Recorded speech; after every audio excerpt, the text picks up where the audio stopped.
Most accomplished gymnast in the United States, a national champion, NCAA standout, and the winner of the Nissan Emery Award given to the top gymnasts in the U.S. The Nissan Award is equivalent to the Heisman Trophy in college football. He has represented Team USA on the international stage, including the World Championships, and of course, most recently, Summer Olympics in Paris. His journey, filled with dedication and resilience, serves as an inspiration to athletes and fans alike. Paul, on behalf of the National Polish American Sports Hall of Fame, I want to present you with the 2025 Excellence in Sports Award. There you go. The original trophy, the main trophy, stays on display here, but this is the replica take-home for Paul. Wow. Paul, congratulations. This is a beautiful award, and it'll definitely go right on my desk where I get to look at it every day. So thank you. Thank you. Paul, it's a great thrill to be here with you. I had a chance to watch you on TV at the Olympics and to be sitting here beside you and to celebrate our Polish American heritage and all you've done to elevate gymnastics in the U.S., the University of Michigan, and our shared Polish heritage. And really, it's a blessing to be here, Paul, so thank you so much. Thank you. All right. So I'd love to just ask Paul at the very beginning, how did you get your start in gymnastics? Yeah, thank you so much. That's a great place to start it all off. I think, like many gymnasts, I was extremely energetic. I had two older siblings. My brother, Michał, he was born in Poland, and Kasia, Katarzyna, she was born here in America, and I was born here as well. And they were both, they did sports. My brother did football in high school, and my sister did a little bit of dancing, but they both did gymnastics recreationally. And we got really, really lucky because the gym that I grew up in, Buffalo Grove Gymnastics Center, which sadly no longer exists, was only about a 5-minute drive away from my house. And that turned out to be the greatest investment and the best place to live that we could have ever picked, because a lot of my teammates had to drive 30 minutes, an hour with traffic. It was difficult to get back and forth from the gym. And with my dad being an electrician in the city, it was really tough for him to get me to practice. And then, of course, with my mom working so many different jobs, she was able to leave really quickly, drop me off at practice, and come back to work like nobody was watching. My mom was a nanny. Or, of course, we could call on our friends. And so we had a lot of people who were able to jump to my house, grab me, pick me up, and drop me to practice and go back home. So starting in gymnastics, I think it was always an affinity. I was watching my older siblings in the gym, and I was super excited to go in. But of course, I was 3, 4, 5 years old, and my mom was like, "You can't do that. It's not yet." And I remember my mom would always tell me that I was always running around. I was jumping on the couch. I was doing the splits on the ground, and one of her friends really came up and said, "I think you should put your son in gymnastics." And my mom was like, "Why?" And it turned out to be a perfect outlet for all of the energy that I had. And we started off in the recreational program, going only a couple of days per week, maybe even just once a week, maybe twice a month. And very quickly, one of the coaches at the gym actually came up to my mom and said, "Do you want to save some money?" And my mom said, "Oh, that's a no-brainer. Why not?" "Oh, well, we'll sign your son up for some team gymnastics." And my mom said, "No problem." And the next thing you know, it's 5 times the price, and I'm going 6 times a week, 7 times a week. So she saved money up front, I'm sure. But and I think I really had a great liking to gymnastics right away. Both of my parents, they never forced me in the sport.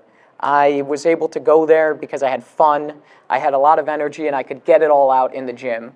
Another fun story is I remember all of the older boys on the team would always train with their shirts off. And oh my gosh, I wanted to take my shirt off in practice so bad to be like the older boys. And finally, I was probably 7 or 8 years old. Our coach Mike at the time, Mike Califf, he said, "All right, boys, today's the day. The shirts can come off." And that was like, and I was hooked right then and there. So it was a really great place to just expend all of my energy throughout the day. I had some really awesome coaches who who really took me in. I had some really great role models, really great because they were all European, my coaches, so I felt right at home.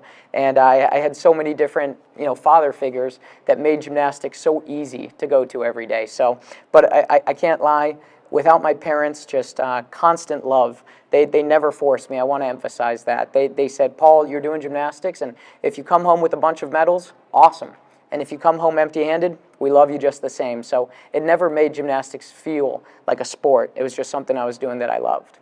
I love hearing Paul.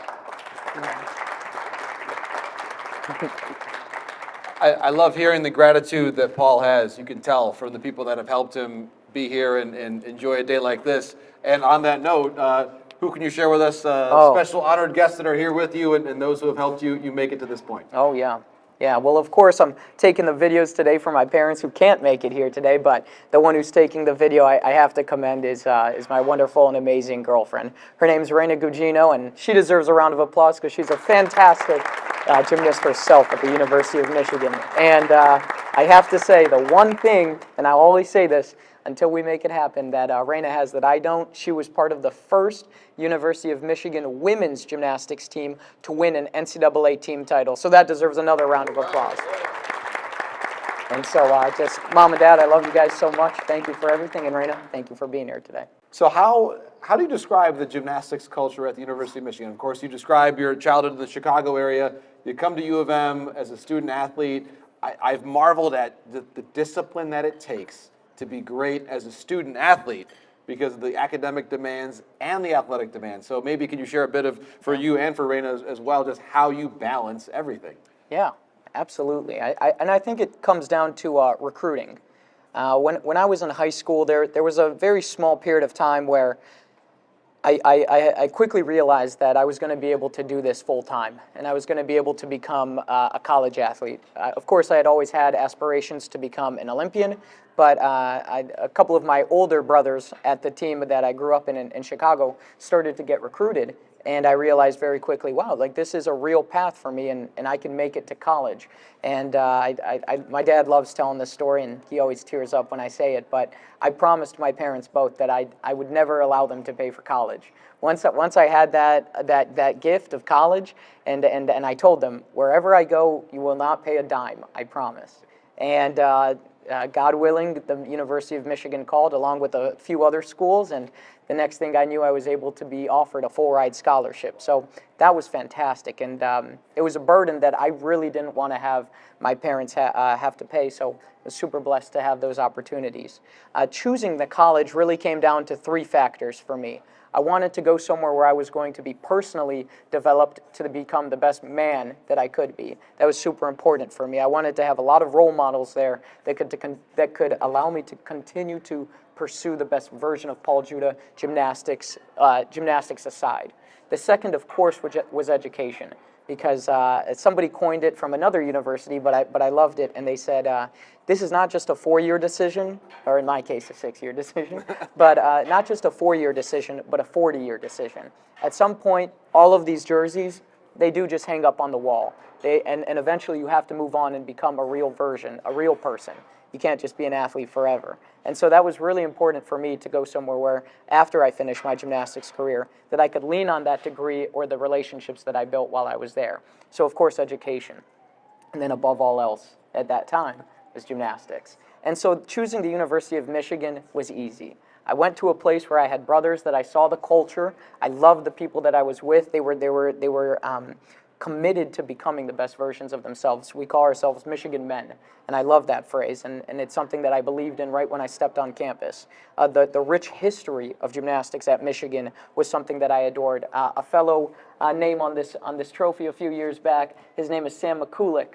That was somebody that I followed in my footsteps, or tried to follow in his footsteps, because he had been to 3 Olympics, and he went to the Olympics while he was at Michigan, and somebody that I looked up to, and of course, so I wanted to follow in those footsteps. And then, of course, the education, well, I have no reason to speak on, no need to speak on how good the University of Michigan academic field is. So when I made that decision, it felt so easy because I knew I was going to have all three of those bubbles satisfied and taken care of. And so every single year that I've been here, I feel like I've learned something new. I've met new people that have pushed me to become the best version of myself. And above all else, I know if gymnastics ended tomorrow, which I really hope that it doesn't, obviously, I can always lean on my education. So making the choice to the University of Michigan was very, very easy.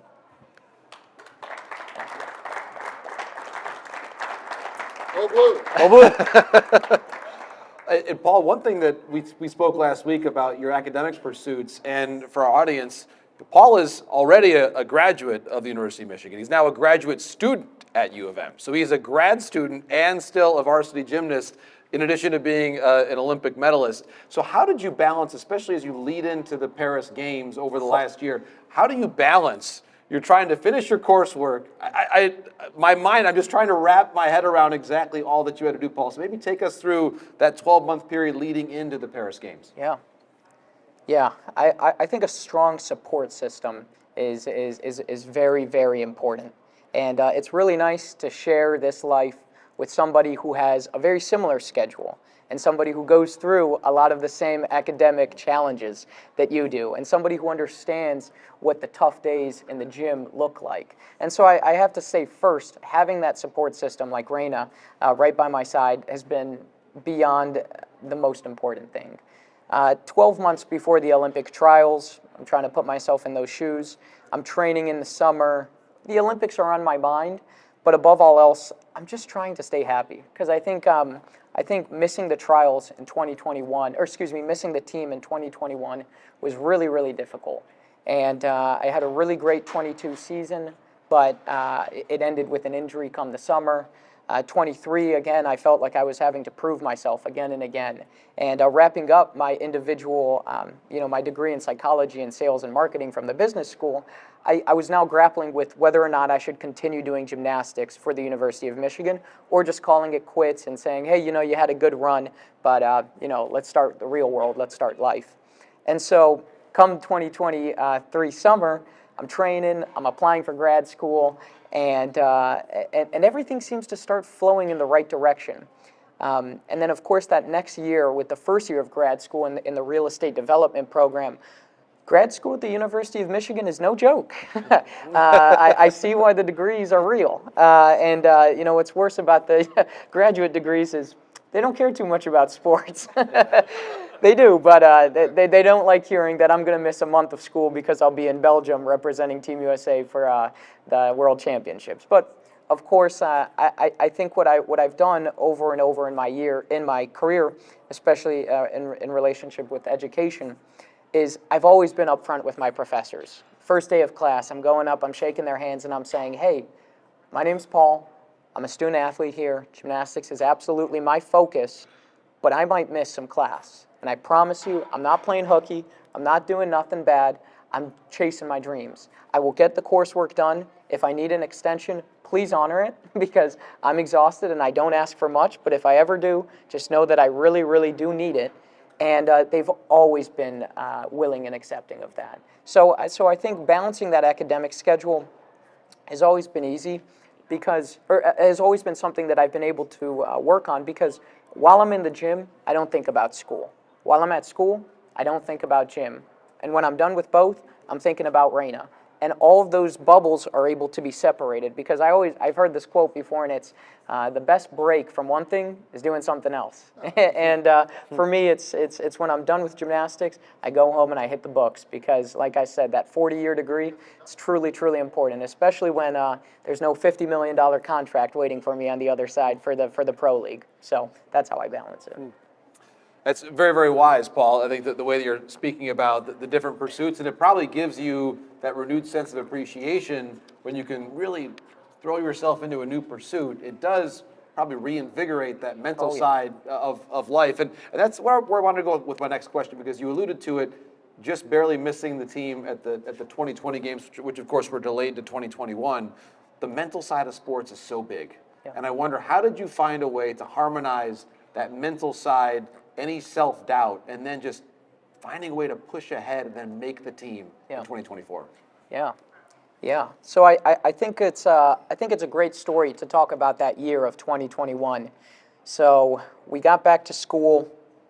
We went to the Winter Cup, which is the Winter Nationals, and I had a terrible showing. I fell, I think, 4 or 5 times. I kind of made a fool of myself. I looked really bad on national TV. That was a really big blow to my confidence. We went to the Big Ten Championships, and I just about almost lost it for my team. I know that we'd won with a big margin, but I really felt like I didn't perform to the standard that the team was expecting me to. We went to the NCAA Championships, and again, I mean, I had another really, really rough go-around. And something prompted me in my head to realize, hey, in the gym, I'm stellar. I'm able to perform when there's no pressure. Of course, I start crumbling at these bigger and bigger competitions when the moment is getting really, really serious and there's no room for error. That's where I kept messing up. So, like any reasonable person, I tried to fix that. And I had some really, really great experiences with our sports psychologist at the University of Michigan. His name was Kevin Monnier, and I called him because I said, Kevin, I need help in the most difficult moments. I need help executing on the biggest stage. I need help when the lights are bright and the pressure's on. I need to be able to execute. And we worked so diligently. We helped, he really unlocked another level of my brain because I was realizing I could do everything in the gym. I was putting in the hours. I was dieting correctly. I was getting all the rest and recovery I needed. But there was something missing when I was going to the competition stage. I wasn't able to perform that version of myself that I had in practice. And so I told Kevin that. I said, Kevin, I want help unlocking that next level. And this prompted this great relationship about sports psychology and sports performance. And it really boiled down to one real truth. And I coin it now to all of my teammates, and I tell them, we can only do a limited number of repetitions in practice before our bodies start hurting. Gymnastics, it's a brutal sport. Shoulders, elbows, knees, ankles, I've had all the injuries. You can't do too many, especially as you get older. It gets harder and harder. But what you can do 1,000,000 times is rehearse that routine inside of your head. And when I figured that out, I truly leaned into it. We've all heard the stories of Michael Phelps talking about, I've rehearsed every scenario at the Olympics when the water would fill up my goggles and I'd still finish the swim in first place. He said that. And truly when we started diving deep into it and reading different kind of self-help, mental sports psychology books, I started believing in it because at the worst case scenario, I said it would only be a net neutral. It would never hurt me. And far and beyond, it helped me beyond measure because I would get to these competitions and all of the repetitions that I had inside of my head finally started paying off. I asked myself, I would visualize, what would it feel like with that pressure on? What would it feel like with the bright light on me? How hard would my heart be beating? How much would I be tired? Would my lips be dry? What would my teammates be screaming? All of these things I was thinking about so that when I got to the moment, I could just shrug my shoulders and say, I've done this already 1,000,000 times. And especially after the 2021 Olympic trials, I had another really tough performance. I had a lot of falls there. And so I vowed to myself, I'm going to come back stronger. I'm going to come back and be on that flight to Paris because I knew how badly I wanted it in 2021, but I just don't think that I was mature and emotionally ready for that moment yet. A lot of people had probably said that after being left off of the national team, that was a big punch in the gut for me, and that it was really tough to be left off of the national team. But I kept my mouth shut because I believed there was no point in arguing. Somebody had to get the short end of the stick, and that just had to be me, but everything comes in due time.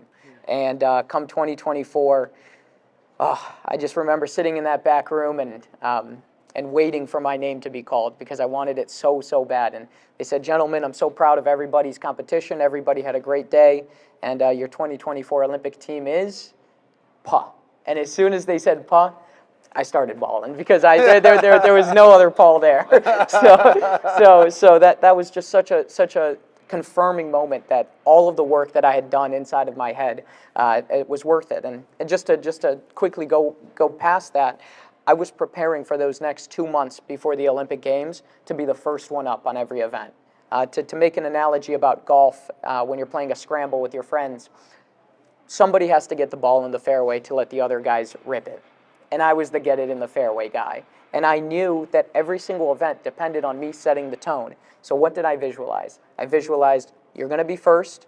You're going to be going into the hardest event of the Olympics, in my opinion, the pommel horse, and you're going to have a chance for that medal. How are you going to feel knowing that if you fall, you miss a medal? And I visualized that every night. Raina could tell you, and she could say that every night I was standing in my living room or in my bedroom or laying down in my bed with my eyes closed, just dreaming and dreaming and thinking about that moment. And finally, when it happened, I'm standing there, I'm looking at the pommel horse, and I'm pretty nervous. And I remember telling myself, you know, Paul, these next 90 seconds, they don't define you. You know, you're gonna be a successful guy. You got a great degree. You got a great family that loves you. So no stress, right? And as soon as I walk up there, I go, they're pretty darn important though, aren't they? And then and I just remember my heart's beating out of my chest, and I salute to the judge. And the beauty of the moment is I was able to turn off my brain. I just let it all happen. I landed and I hit my routine, and I just thought, what the heck just happened? But I realized the beauty of it was it just all happened. I turned off my brain and let it happen. And so the real, I would say, takeaway that you could take from all of that is that I stopped getting in my own way. And doing all of those visualizations, I let the good things happen by getting out of the way and just letting the hard work take place. That's beautiful. Paul, you can keep holding that microphone because I just want everybody to take a moment and appreciate what we just heard. This man was flying through the air on autopilot, okay? That's basically what he just said. And that sounds a little terrifying to me, but it made you feel very centered. And I just, what he just described, I hope everybody, we all have moments in life that help define us, and whether it's the challenge external or the challenge internal that we have to get by. He said those words, I need help, and he got that help that took him to that higher octave. Paul, that's beautiful, man. That's beautiful. And I wonder, what is it like in the team room? Because you were talking about this in our conversation last week on the phone about how being part of not just Paul yourself competing, but being part of Team USA. Yeah. And it's an individual sport, but with a team dynamic. How do you describe the way that balances? Yeah, it's a really, really interesting dynamic because the entire Team USA Olympic team was comprised of people from different colleges. And those different colleges, like everybody knows, don't mesh. You know, throughout January to April, I'm coming for your throat. I want that NCAA team title as bad as anybody. And I don't care if whatever college you're wearing, if it's not Michigan, I ain't cheering for you. And but as soon as we make the team, we're all wearing the same uniform.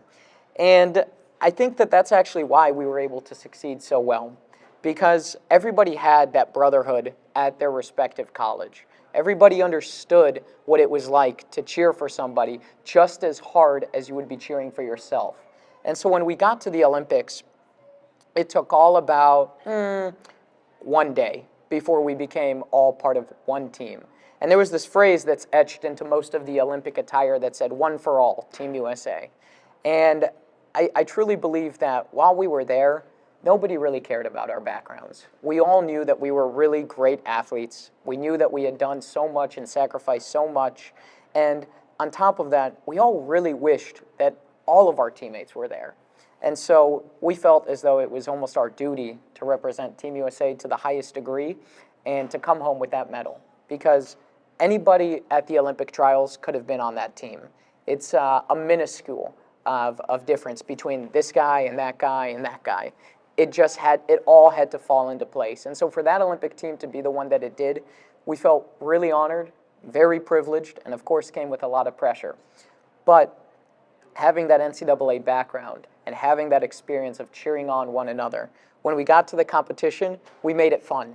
We said, "Hey, I love you, man. You're my guy." And we had these inside jokes, and we were young, young men making stupid jokes the entire time, and we kept it loose, and we were screaming the loudest. And just an awesome tidbit from the Olympics during the team final, we finished vault, which is our second rotation. And in an arena of 16,000 people in the Bercy Arena, where they also had the basketball championship in Paris, France, there's this very, very aggressive USA, USA cheer in the Paris Arena. And all I could think of as I'm walking to the next event, I said, we might win gold today. They're not doing China, China, China. No one's cheering that. They're cheering for us. And so I just felt so honored in that moment to really have that NCAA background, and that primed most of us. So if there's one message that I could have to anybody listening, is that to try and continue to support the Olympic athletes in college. You know, we're not the revenue generating sports. We know that. You know, we don't have a multi-billion-dollar engine of these massive media productions behind us supporting our names. We don't. But what we do have is the ability to create bonds and relationships with our alumni and also the team members there themselves to find Olympic gold in the future. And I think it's a testament as to why the tennis players, the golfers, they don't win any money going to the Olympic Games. There's zero prize money involved in that, or it's minuscule compared to the amount that they're winning from the Masters or the FedEx Cup. But the amount of pride that all of them have and the amount of passion that they have to wear that USA flag or whatever their respective countries is, it's there. And there's a reason for it. So I think it's really important to continue to support all of the non-revenue generating sports, because we matter too. And who doesn't love seeing Team USA win at the Olympics?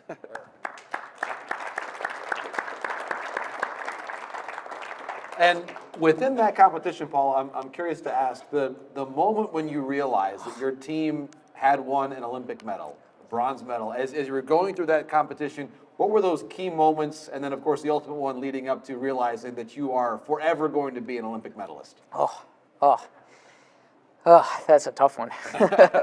I would say that, okay, I'll tell you guys a great story. So it's about 2 days before the Olympic Games team final. And we decide as a group, how are we going to be best prepared for this moment? And I hope you all remembered what I just spoke about for the visualization. Because one of our team members, a fellow athlete from the University of Michigan, Fred Richard, who is huge on social media and really a star of USA Gymnastics, he suggested the idea that we all sit in our Olympic dorm, which is very, very small. We turn off the lights and we speak out loud all of our routines, one by one by one, as we go through the entire Olympic day. And we were all a little bit, wary of the idea, because we said, that's going to take a while. Let me recover. And finally, we all agreed to it. We turned off the lights. We put a little bit of music on, just some very calm music. And we out loud went through every single one of our routines. And I won't bore you with the gymnastics talk, but it took about 2 hours, just as long as the competition would take. And by the end of it, man, oh man, did we feel like a group. We felt like a unit, because people always say you're either going to build culture, we're going to build culture, we're a team culture, we're a team, we got great culture, blah, blah, blah. You can say it, but we were really about it, and we were going to do something about it. And so we decided that was our, at least, and now looking back on it, that was when we formed that team bond. And it was super powerful, because we had just said, wow, we just won we just got a medal on our heads. And it felt so real as we were saying it, to the point where I really felt like we were in the competition. And so when we got to the Olympics, and we got to that opening event and all the way through to the end, I wish I could pick out one certain moment and tell you, like, that was the moment that I knew. But it really just felt like a rehearsal. Like we had already done it in our head so many times. There was no real key moment that I could say that I would say that solidified it all.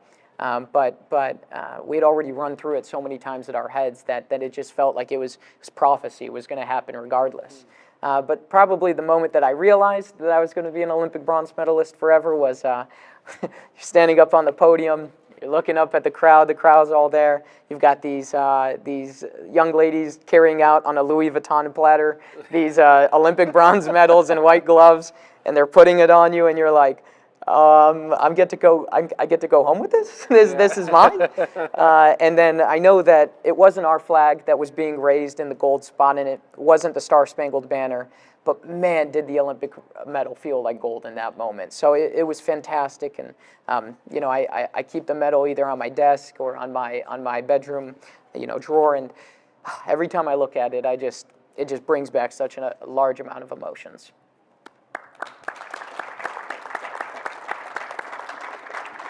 This is a great point in the conversation to start talking about our shared Polish heritage, because it's such a big part of your story, Paul.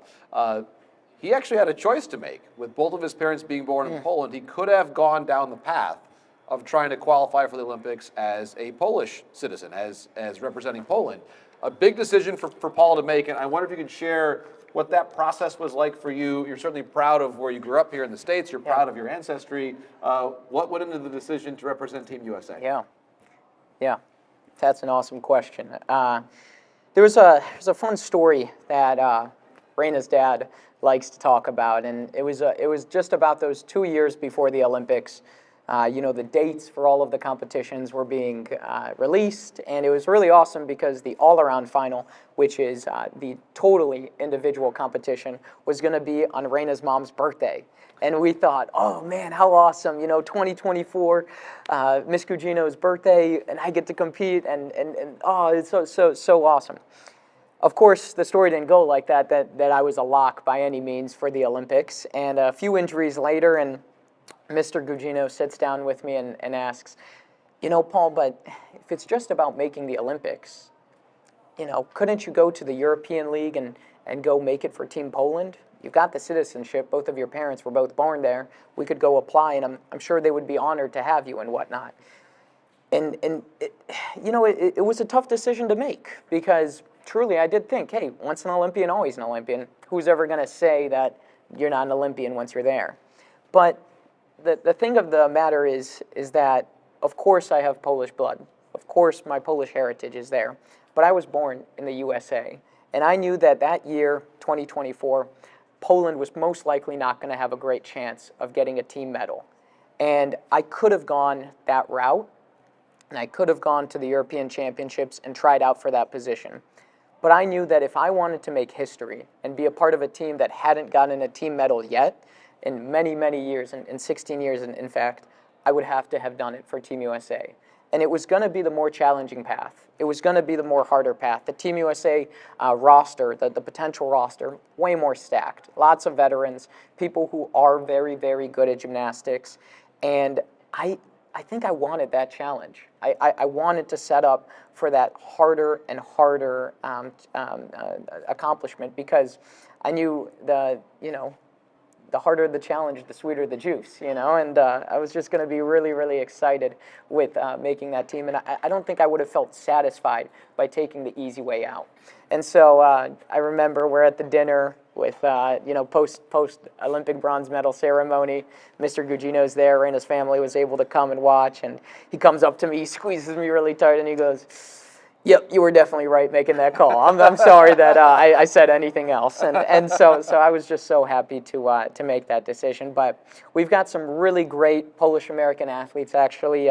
Kacper Gonczarek, he's a wonderful athlete. He's from Poland. I was able to meet him in 2022 in Egypt, in Cairo, Egypt, and for a World Cup competition, I'm sorry.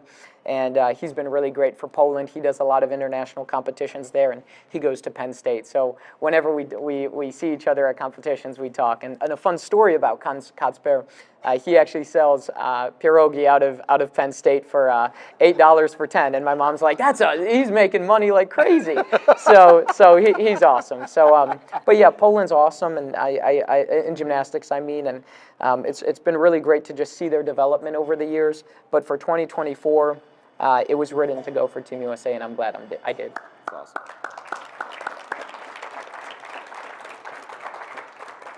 I love the story, Paul, about your relationship with Kacper, because I believe, if I'm assuming correctly, that when you're seeing the Penn State Nittany Lions at the various Big Ten competitions, you're actually speaking with them in Polish, right? Yeah. Oh, yeah. So, and Paul, share with me how important the Polish language is in your house. How important is that culture, not just the food, which we all love, but the language that you've taken time to learn, and how special it is as part of your identity? Yeah, no to wiesz, to jest bardzo ważne dla mnie.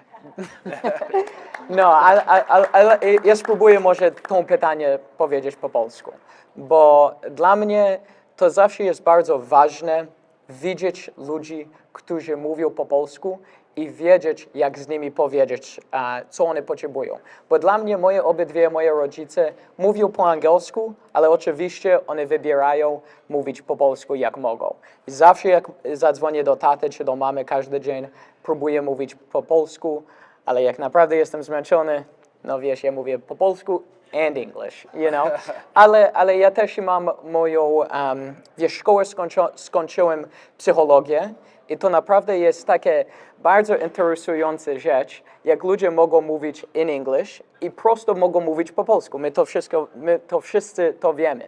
I to dla mnie jest takie ważne, because my mom always says, hey Pawełek, ja wiem 2 razy więcej słów niż ty.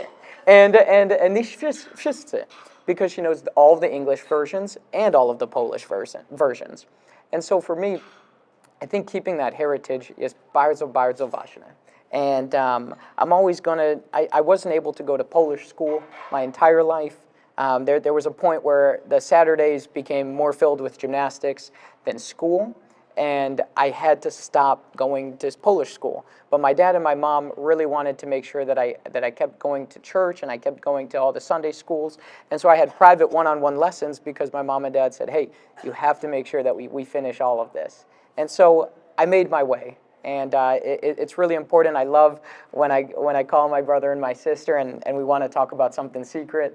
We'll talk in Polish, and having my mom and my dad, if we want to say something funny about somebody in public, say it in Polish, and so but my mom always says, Paul, be careful. There are a lot of Polish people in Chicago and Detroit, so we can't be talking too loud, and so it's just been super, super important, and of course I think about the opportunity to meet and connect with so many different Polish people and hear about all the successes that come from there, and even listening to Polish news and just being attached to that part of my life, bo jak ja powiedziałem 3 razy już, to jest bardzo, bardzo ważne dla mnie.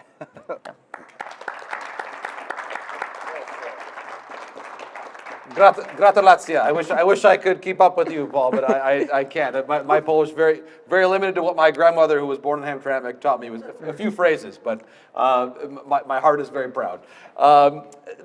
You mentioned your parents, Paul, and I think this is a wonderful time to just maybe ask you to give tribute to both of them. Of course, they're watching here. How have their own sacrifices, their work ethic, what they've done, how has it led to the amazing young man who you are today? Yeah, whenever I think about how challenging my life is, Paul, practice was hard today. This assignment has to be due at 11:59 tonight that I haven't started. The boys on the team are acting up. The water wasn't hot in my shower, etc. All these nuances. I think about how tough it must have been for both of my parents to make that decision to come from Poland to America. I think about not having the language. I struggle to keep up in Polish, but luckily I'm dominated by English around me. I couldn't imagine walking every single day here and not knowing the English language completely fluently. And so when I think about those struggles that my parents probably went through and did go through, and hear their stories and try and be more connected with them, I just get so motivated because my struggles are nothing.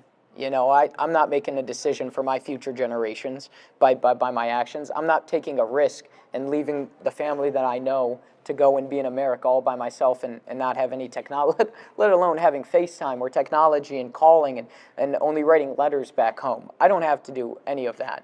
And so for my parents, just seeing the foundation that they built, the rewards of their decisions are probably going to be past their lives and maybe even past mine for being lucky enough to be born here. So their decision and their ability to make that massive sacrifice, to come from a place that they know to America, almost like the unknown, solely based on a gamble, always motivates me. And I think when I was growing up, I was always a little bit embarrassed of my parents. None of my kids at school. I grew up in a very just American town, small suburb, and I was like, none of these kids' parents are have this accent. No, none of their parents, don't mess up the English language, and no one does pączki. No one knows what kielbasa is. Like, why am I eating all this and whatever? But as I've gotten older, I've grown more and more to appreciate it, because I think my mom will always say, you know, Paul, we didn't have this massive pantry that all your friends came to, that you went to their houses and they had. We didn't have any of that. We had cereal sometimes, and you know, and making the mortgage payment was #1 priority, and that's all we had. And when we got something sweet, you enjoyed it even more. And so I think for me, it's just always been even more impactful knowing that we didn't have all of that stuff growing up, and that we were still able to do even more than most of my peers. So it's just been such a source of pride for me to have my parents be from Poland. I love introducing them. I love when people say, wow, we love your parents, they're so awesome. I'm like, I know they are, and I'm glad that you know that. So it's just been so, like I said, a source of motivation and pride, and a place that I go and dig from when I really need it on the toughest of days. So Mom and Dad, I can't imagine what decision you made and how difficult it was, but I'm so darn glad that you did. You did great, Mom and Dad. Very good.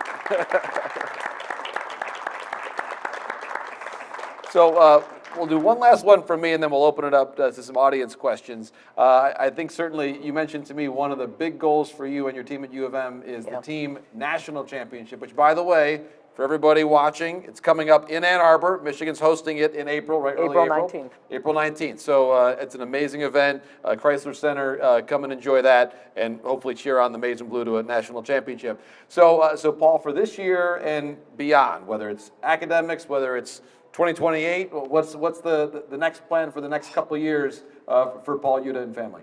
Love it. Love it. I love and hate that question. You know, My apologies. No, that's okay. I think I always find it so fascinating. You know, you're sitting at dinner 2 weeks removed from the Olympics, and somebody's like, "So you going for the next one?" I'm like, "Is one not enough?" you know, come on. So that's always just been a really fun one that I always like to peg people back with, and I think, you know, I'm so glad that this award is about excellence, because I think ever since I got to the University of Michigan, I vowed to myself that whatever avenue you're doing, or whatever I decide, or whatever my teammates decide, if you're going to do something, do it all the way. You know, don't half try anything, because when you make a contract in your head that you've got a plan that you want to execute, don't renegotiate with yourself. We are the greatest people at giving ourselves excuses. I can tell you, in my experience, I make excuses all the time. You're tired today. Maybe don't do that extra set. Maybe, you know, you could sleep in.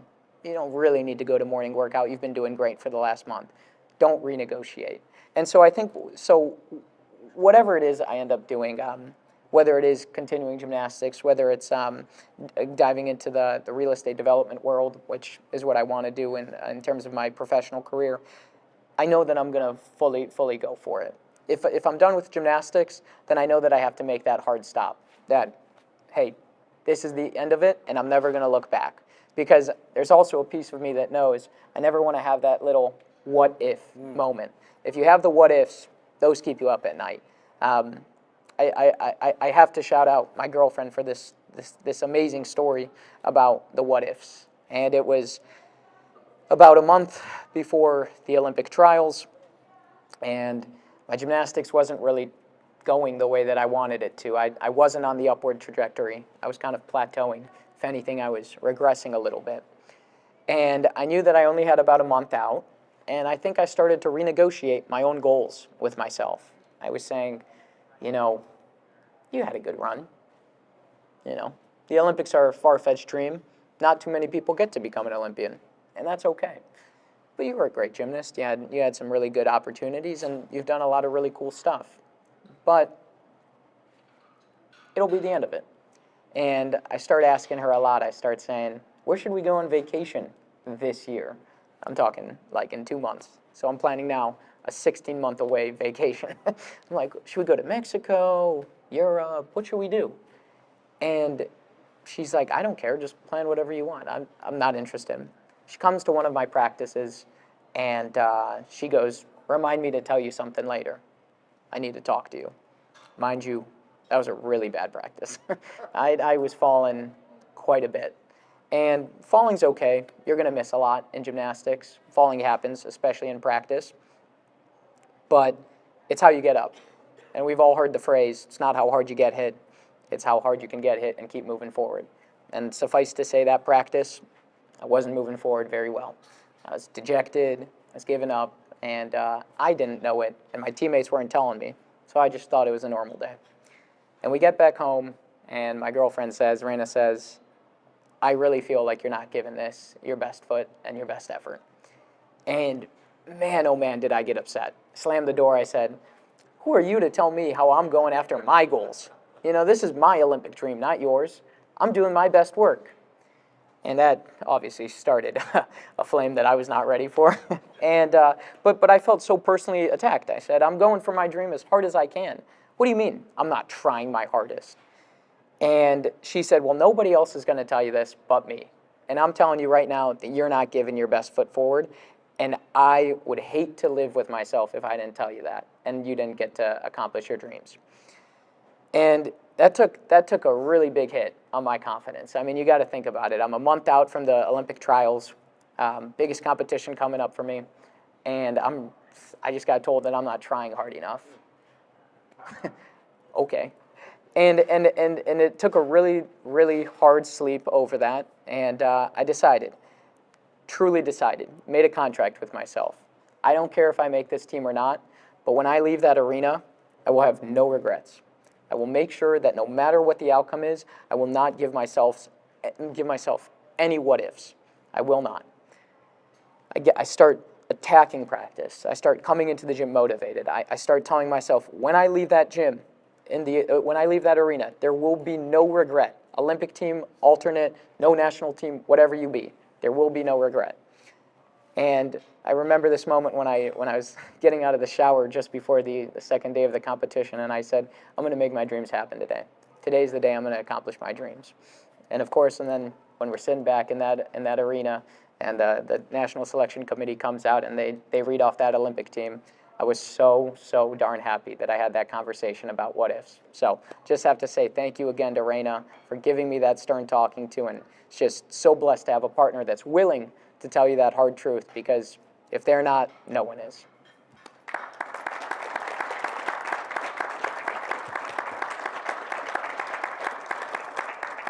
All right, Paul, you can hold that mic. I'll be happy to call on. I feel like a professor up here all of a sudden. Anyone who has a question, feel free to raise your hand and have a chance to chat with an Olympic medalist here. Yes. So the other part of your question was, what's in the future? Yes. Yes. So I guess the Yes. second part was, Yeah, that's I had asked the two-part question, which can always be a little tricky. So Yeah. yes, feel free. Go ahead. Yeah, so I think right now, all eyes and 100% attention on that NCAA team championship. Because, like I said, I don't want to keep telling people that Raina's cooler than me. Come on, I'm just kidding.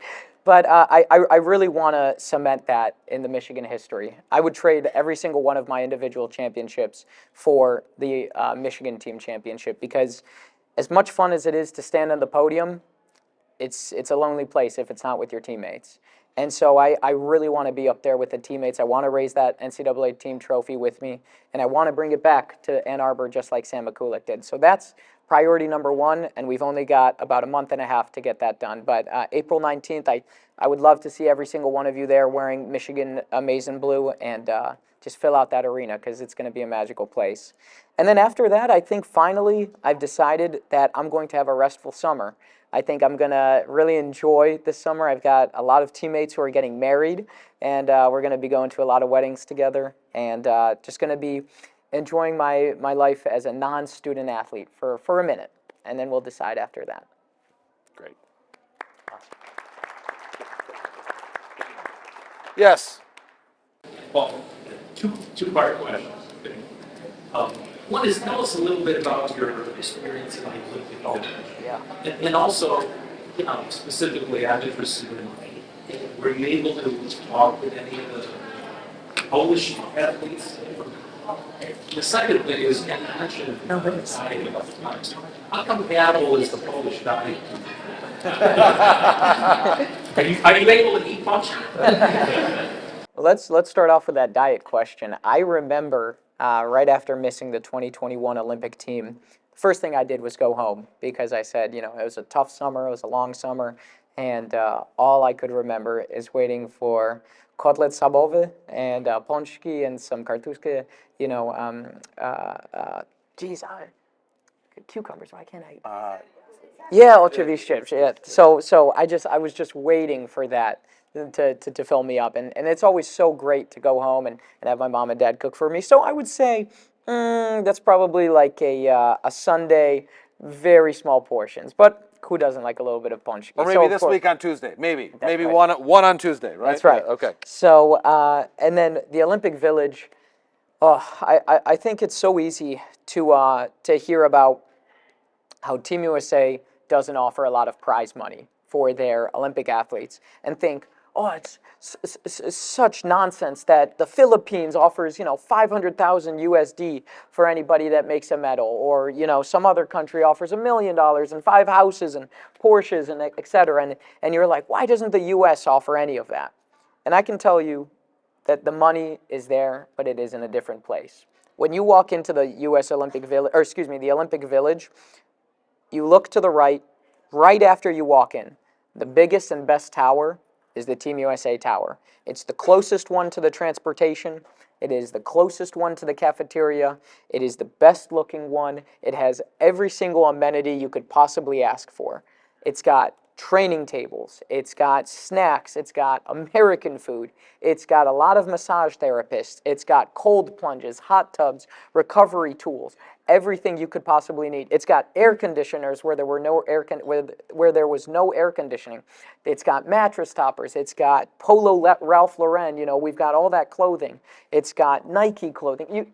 You have so much investment into the athletes, and I promise you, I know that all of those other athletes would trade for that experience to have that amount of support from back home, because and also when you have that investment, it's a lot more almost expected that you come home with gold than rather than somewhere else.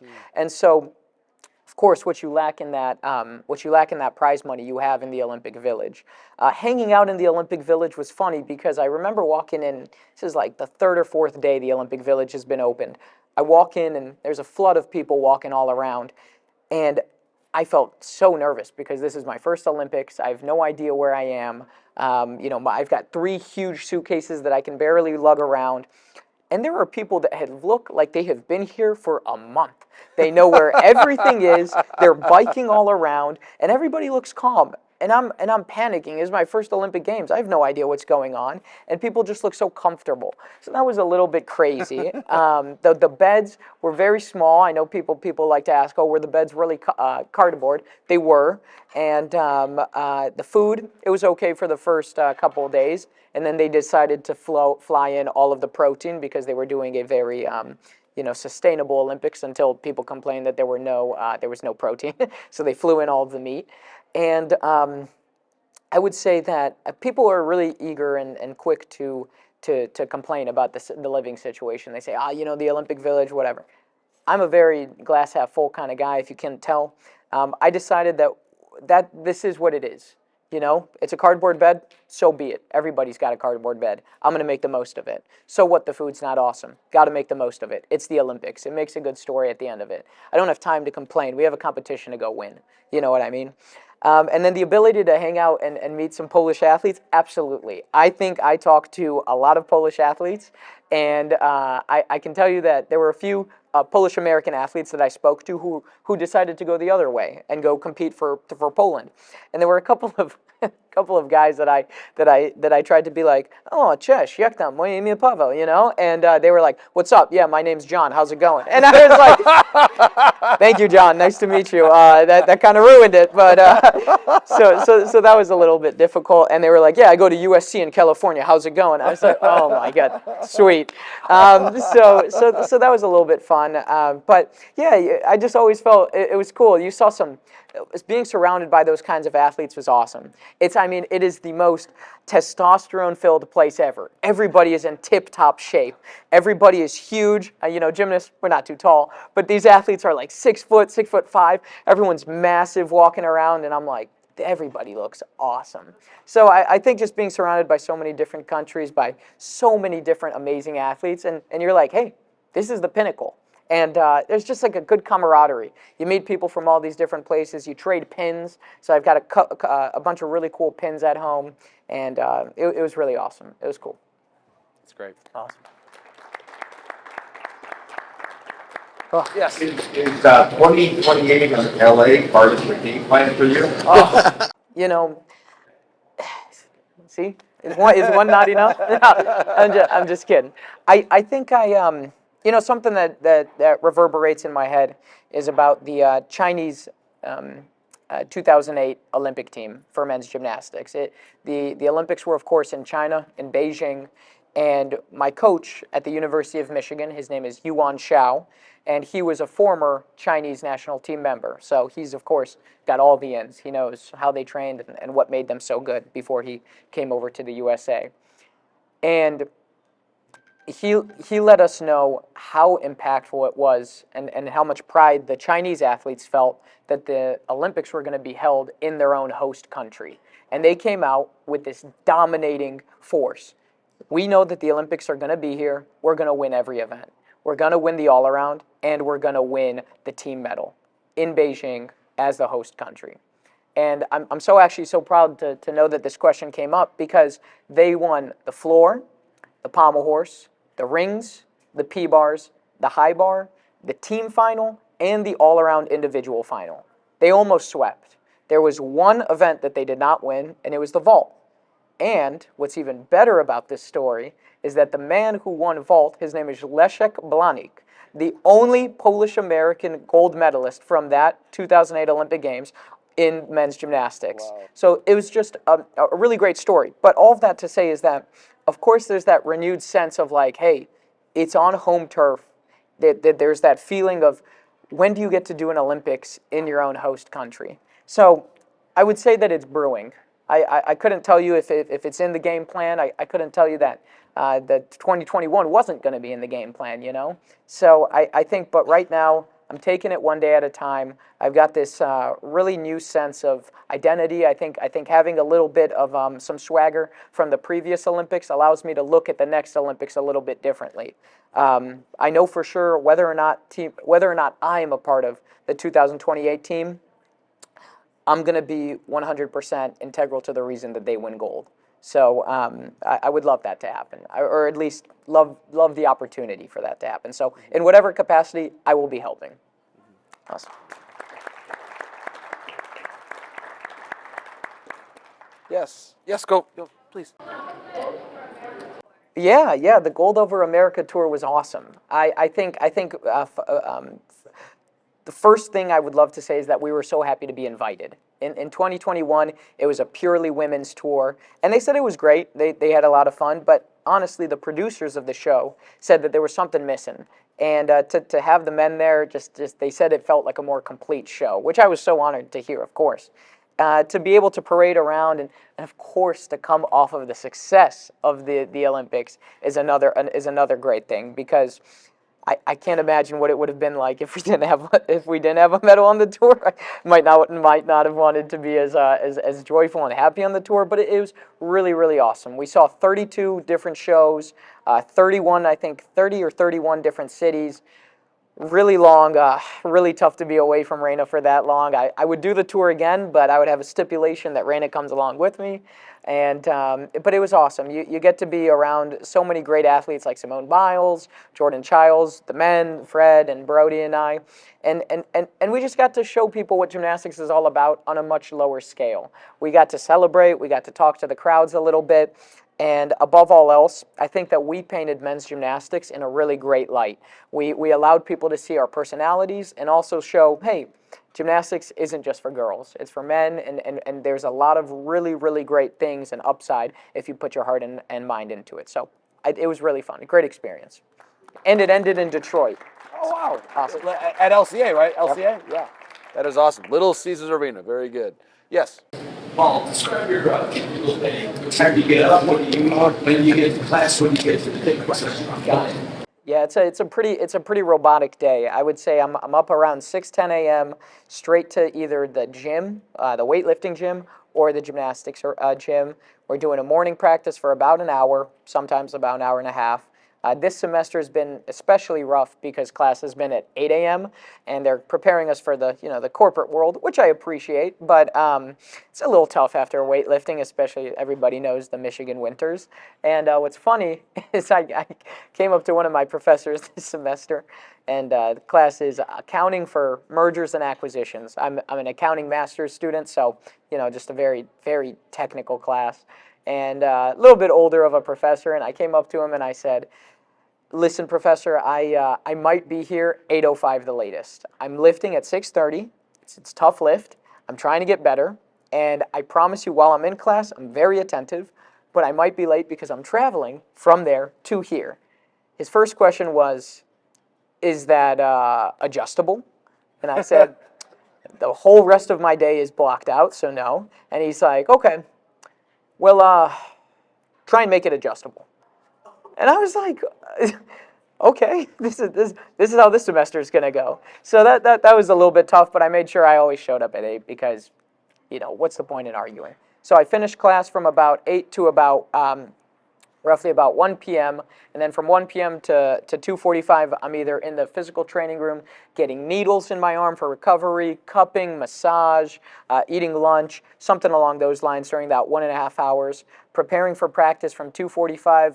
Raina's going to be really upset because this semester has been till like 7 o'clock because I've tried to get back into shape since being on tour because we're not training as hard while we were on tour. And then around 7 p.m. I have dinner. We catch up on our day. We have salad with chicken most days with a little bit of a pasta side. And then it's straight to bed if not any homework. So it's a very robotic day, but I find that when I have so many things scheduled and I know exactly what I'm going to be having for breakfast, which is oatmeal and yogurt and frozen fruit, and I know what's having for lunch, whether it's a Caesar wrap or a turkey sandwich, or dinner time with that salad, and having all these things figured out already while I go to bed for the next day, it frees up my day because I'm not worried and I don't have to waste any energy on figuring out what I'm going to do that day. I know exactly what I'm going to be doing, and it frees my brain up to just focus on those tasks. So that's a typical day in my life. Oh, and then on occasion you get to come to the National Polish American Sports Hall of Fame. Right, exactly. A great place to spend your Sunday afternoon for sure. Yes. Let me start with the one, so first about kind of my parents' backgrounds and where they're from and my travel history to Poland, and then the second one about maybe other hobbies specifically in sports that I do. My parents, my dad is from a small place called Stalowa Wola, and my mom's my mom's from Stalowa Wola and my dad's from Pysznica, kind of southeast of Poland. And I have been to Poland before. And I went only once, and it was when I was 18 years old. I know a lot of kids usually spend their summers going to Poland and hanging out with family and whatnot after school ends. Unfortunately, with finances and also with training, that was never really the case. You couldn't afford a 6-week, a 4-week vacation. You needed to train. My coach would always say, any amount of time that you missed would be that amount of time to get back plus double. So if you miss 4 weeks, it's going to take 8 weeks just to get back to where you were versus the 4 weeks that you could have had developing. So vacation was never really an option. On top of that, visiting Poland when I was 18 was a really great time to go because I think I had matured enough to visit Poland and understand what I was looking at. I saw the conditions that my parents lived in. And Poland's beautiful now, a lot more developed than it was when they left, but I felt the impact of their decision. There is no 7-Eleven that they can go and get whatever they want. There is no like perfect store right where my parents' small town was, at least where they were from. And so it made it all real. I got to see my aunts and uncles who were all still there, and it all felt very real, the decision that they had made. Now, of course, I know in the beautiful cities, it's all much more developed and everything's newer, but in those small rural areas, just like in America, of course, you just got that sense of like, wow, this is what you guys left, and think about what you have now. My dad always says, usually whenever we're FaceTiming, he's like, my grandparents would turn over in their grave if they figured out that now I get to see you on this machine and talk to you. So it's always just very close to home. And after Paris, my dad went back to Poland for the first time in 25 years, and he said he was just like celebrated. He said, you put the Juda name on the entire screen in the world, and so that was just like, it was awesome. And then in terms of other hobbies and sports, It's getting warmer, which means it's another great summer for golf. I find during the summer when I don't have school, the best relaxation for me is being on the golf course. I've been lucky. I've had some great friends that have introduced me to the game.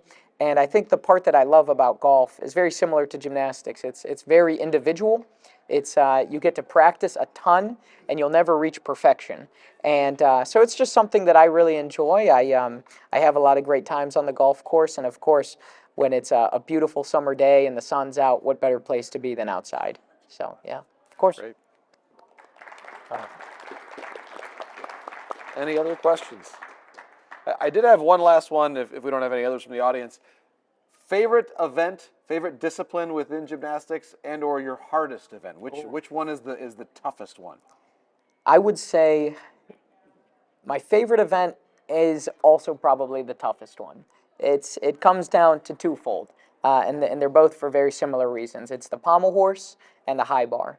And suffice to say that the reason that I was able to make this Olympic team was because of those two events. In my locker, I have this white erase piece of paper that I wrote on almost 3 years ago that said PHHB, which means pommel horse and high bar. Know your purpose. And I knew that if I was ever going to make any international team in the future, that it was going to be because Team USA heavily always relies on those two events. You don't need to be the best at those events, but you need to be somebody that goes up and sets the tone like I talked about earlier today. At the Olympic trials, I hit both pommel horse and high bar under very high pressure, and I actually came second on both of those events. From pommel horse specialist Steven Edorosic, who maybe all of you saw during the Olympics with the goggles, and high bar behind Brody and Fred. And I had that was right away going to be the reason that I made the team and filled those spots where other athletes couldn't. The reason I think they're my favorite to compete is because they make the heart race the most. Right before you get up on high bar, especially at the Olympics, your fingers are ice cold. I mean, the grips don't even feel like grips. Your fingers are numb. Your heart's beating out of your chest. You're very scared to go up because you know just a small little fraction of an error and you're off the bar. Very similar to pommel horse. The second you decide and you start thinking, like I said, you turn off the autopilot and you make an adjustment, you're off. It's as quick as that. And so I think the satisfaction of hitting a pommel horse routine and the feeling of sticking a high bar dismount in the Olympics, that's my favorite. When you land the landing and you know that you did it right and you are able to turn off your brain, all that you're thinking about is, man, I can't wait to watch that on film later because I couldn't feel it in the moment. And so, like I said, those are probably the two hardest events to compete under pressure. But, man, it is just another feeling to go up in the highest stakes environment and hit those routines, especially at the Olympics. I love that.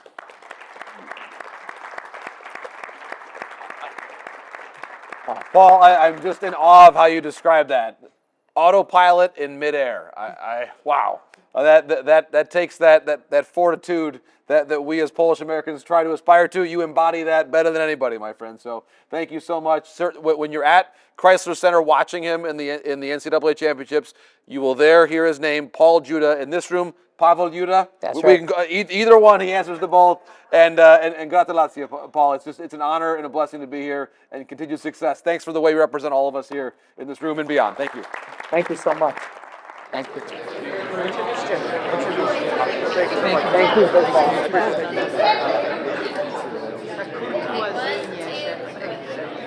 You're done.